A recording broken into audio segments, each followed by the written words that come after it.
E o que os modelos estão indicando é que a gente já a partir de junho, julho, já esteja num El Niño, migrando para um El Niño forte.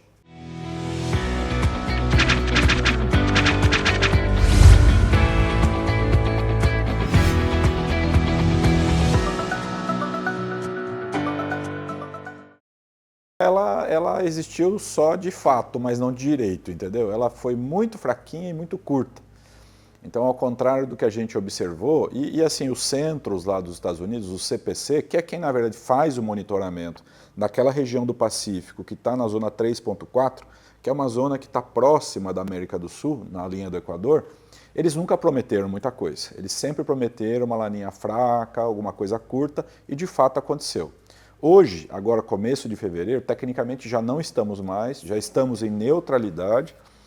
E o que é muito curioso, esse gráfico em que a gente vê uma linha preta cheia que tem a temperatura atual e a gente vê que essa temperatura está em neutralidade, e aí eu peço que reparem essa linha pontilhada cheia. Isso daí chamou muito a atenção esse mês, quando veio esse resultado. Como eu comentei, quem faz isso é o CPC dos Estados Unidos, é um braço que só monitora essa região do Pacífico, e o que eles estão percebendo é uma mudança muito rápida. E o que os modelos estão indicando é que a gente já a partir de junho, julho, já esteja num El Niño, migrando para um El Niño forte. E esse El Niño forte tem uma marcação muito clara, especialmente nas regiões sul e norte e nordeste do Brasil. O sul acaba sendo favorecido com chuvas, às vezes até desfavorecidos por chuvas excessivas, mas o que a gente pode falar tecnicamente é que as chuvas ficam acima da média no sul e elas ficam abaixo da média no norte e nordeste. O sudeste e o centro-oeste eles estão numa zona de transição, então não é tão marcado e não são todos os anos que a gente percebe essa marcação. Mas normalmente o sudeste se alinha com o sul, na maior parte dos anos o sudeste tem chuvas acima da média em anos de El Niño, então a gente está falando do segundo semestre de 26, e o centro-oeste se alinha com o norte, okay? Tendo chuvas abaixo da média em 80%, 70% dos anos em anos de Laninha. Okay? E esse deve ser o quadro do segundo semestre. Especialmente culturas de sequeiro na parte norte do Brasil, o que depende de irrigação com mananciais limitados, aí acende uma luz amarela. Por quê? Porque essa chuva deve cortar mais cedo, ela deve chegar com menos força no segundo semestre e, eventualmente, um aporte de água que a gente precisaria para irrigação, a gente não teria. O sul, ao contrário, ok? Culturas de sequeiro favorecidas, talvez até com algum problema fitossanitário por conta do excesso de umidade, algum problema de manejo de solo, por conta de excesso de chuva, que pode acontecer. Tomara que não aconteçam problemas na zona urbana, como a gente percebeu em 23 no Rio Grande do Sul, porque esses eventos acontecem com mais frequência em anos de El Niño, eles podem acontecer. Se Deus quiser, esse ano a gente não vai ter isso daí, mas a gente acaba tendo um favorecimento das lavouras de sequeiro.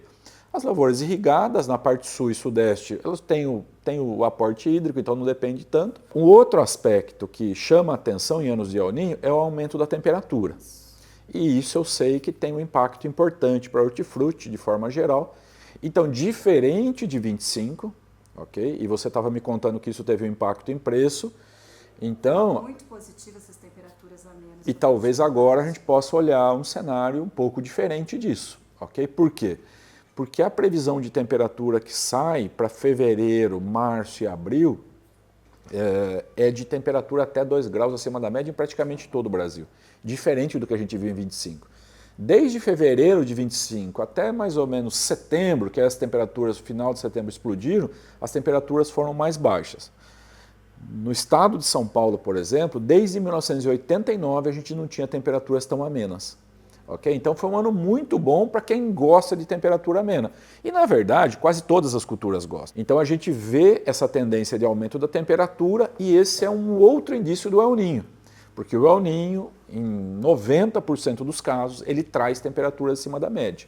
Então 26 tem essa diferença de chuva, metade mais fraca, metade de cima mais fraca, metade de baixo com chuva um pouco acima da média e temperatura generalizadamente mais alta em todo o Brasil.